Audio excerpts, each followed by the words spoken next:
नमस्कार बच्चों, आज हम कक्षा 10 की सामाजिक विज्ञान की वर्कशीट संख्या 65 जिसकी दिनांक है 15 दिसंबर 2020 को डिस्कस करेंगे। आज की वर्कशीट हमारी राजनीति विज्ञान की पाठ्य पुस्तक के चैप्टर राजनीतिक दल से संबंधित है।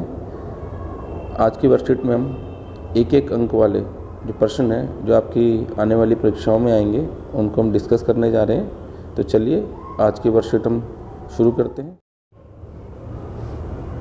आज की वर्कशीट का पहला प्रश्न है, भारत में किस स्तर पर चुनाव सामान्यतः बिना राजनीतिक दलों के लड़े जाते हैं। ऑप्शन 1 है लोकसभा स्तर पर, ऑप्शन 2 राज्यसभा स्तर पर, ऑप्शन 3 विधानसभा स्तर पर, ऑप्शन 4 पंचायत स्तर पर। तो इसका उत्तर है पंचायत स्तर पर, यानी ऑप्शन 4। प्रश्न नंबर 2 देख लेते हैं हम। प्रश्न नंबर 2 है, रिक्त स्थान की पूर्ति कीजिए। डैश भारतीय जनता पार्टी का चुनाव चिन्ह है। इसमें हमें भारतीय जनता पार्टी का चुनाव चिन्ह लिखना है, तो इसका उत्तर है कमल का फूल भारतीय जनता पार्टी का चुनाव चिन्ह है।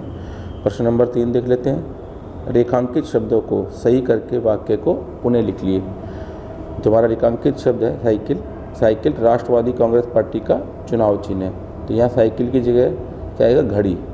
घड़ी राष्ट्रवादी कांग्रेस पार्टी का चुनाव चिन्ह है। अगला प्रश्न देख लेते हैं, प्रश्न नंबर 4। नीचे दिए गए प्रश्नों में 2 प्राकथन दिए गए हैं, एक संकल्पना सा और दूसरा कारण का। कथनों को पढ़िए और सही विकल्प का चयन कीजिए। तो जो संकल्पना है सा है वो विकल्पहीनता लोकतंत्र के लिए खतरा है। कारण का वंशवाद लोकतंत्र में विकल्पहीनता को बढ़ावा देता है। तो इसके 4 विकल्प हैं। विकल्प ए, संकल्पना सा और कारण का दोनों सही हैं एवं कारण संकल्पना की सही व्याख्या है। विकल्प बी, संकल्पना सा एवं कारण का दोनों सही है परंतु कारण संकल्पना की सही व्याख्या नहीं है। विकल्प सी, संकल्पना सा सही है एवं कारण का गलत है। और विकल्प डी, संकल्पना सा गलत है परंतु कारण का सही है।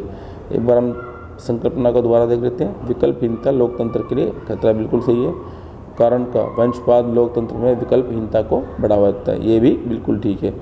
तो हमारा जो ऑप्शन ए है वो इसका सही उत्तर है। संकल्पना सा एवं कारण का दोनों सही हैं एवं कारण संकल्पना की सही व्याख्या है। प्रश्न नंबर 5 देख लेते हैं।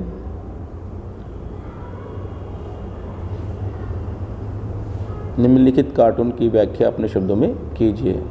आपको एक कार्टून दिखाई दे रहा है, एक अमेरिकन कॉरपोरेट का झंडा भी लगा हुआ है और साथ में वन पार्टी कंट्री है और बहुत सारे सीनेट, हाउस, प्रेसिडेंसी इस तरह के इसके अंदर दिखाई दे रहा है। तो इसके आपको इसकी व्याख्या करनी है। तो इसका उत्तर हो सकता है,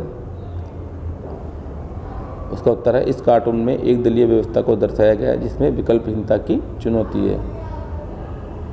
तो आप भी अपने हिसाब से इसका आंसर दे सकते हैं। अगला प्रश्न हमारा, शासक दल से आप क्या समझते हैं। तो शासक दल से तात्पर्य ऐसे दल थे जिसकी सरकार बनी होती है, यानी जो सत्तारूढ़ दल होता है उसे ही हम शासक दल कहते हैं। जैसे दिल्ली में आम आदमी पार्टी शासक दल है और केंद्र में बीजेपी शासित जो एनडीए जो हमारा जो अलायंस है जिसमें बीजेपी सबसे बड़ी पार्टी है वो आज शासक दल के रूप में सत्तारूढ़ है। प्रश्न नंबर 7 देख लेते हैं, कौन सी दलीय व्यवस्था लोकतंत्र के लिए अच्छा नहीं माना जाता। लोकतंत्र में बहुदलीय व्यवस्था है, एक दलीय व्यवस्था है और द्विदलीय व्यवस्था भी है, परंतु जो एक दलीय व्यवस्था है वो लोकतंत्र के लिए अच्छा नहीं माना जाता। प्रश्न नंबर 8 है, दल बदल से आप क्या समझते हैं। तो दल बदल का साधारण अर्थ है एक दल से दूसरे दल में सम्मिलित होना, यानी किसी विधायक या सांसद का किसी दल के टिकट पर निर्वाचित होकर उसे छोड़ देना और अन्य किसी दल में शामिल हो जाना। ठीक, अगला प्रश्न देख लेते हैं। प्रश्न नंबर 9, केंद्रीय सरकार में किस गठबंधन की सरकार है। जैसे मैंने अभी बताया था एनडीए की, तो इसका उत्तर है एनडीए, राष्ट्रीय जनतांत्रिक गठबंधन, जिसमें मुख्य पार्टी बीजेपी है और बीजेपी के अलावा कई सारे क्षेत्रीय दल भी इसमें शामिल हैं। प्रश्न नंबर 10 है, वर्तमान में दिल्ली में किस शासक दल की सरकार है। आम आदमी पार्टी, यानी आप। तो आज की वर्कशीट में इतना ही। Thank you.